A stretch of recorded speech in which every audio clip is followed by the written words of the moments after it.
Hey everyone, it's Varial at Tekmetric, and I'm here to show you guys the feature set that will be coming out in 3.1. So the first feature that is going to be part of this release is going to be job board sorting. So as you can see, you will now see the sort by icon next to each of the individual columns. So you will find it in the estimate, the work in progress, and the complete section.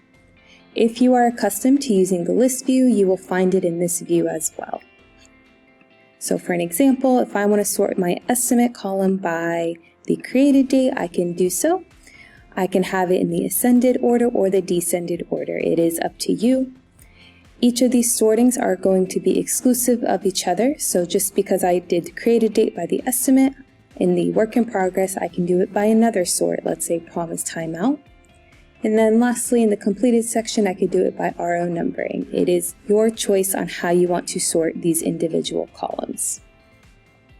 Our next feature that I'm going to show you within the RO, if you navigate to the RO sidebar, you will now find a gear icon next to your filters and blades. If you click on this gear icon, this will allow you to filter which brands of the filter and blades you'd like to appear on the RO sidebar. So for an example, you can deselect or select whatever brands you'd like and then click Save. Please keep in mind this is a shop-wide setting. Whatever you do in here is going to be reflected for every service writer's view and technician's view. Please note, in order to see this gear icon, you have to have shop settings permission turned on within your employee profile.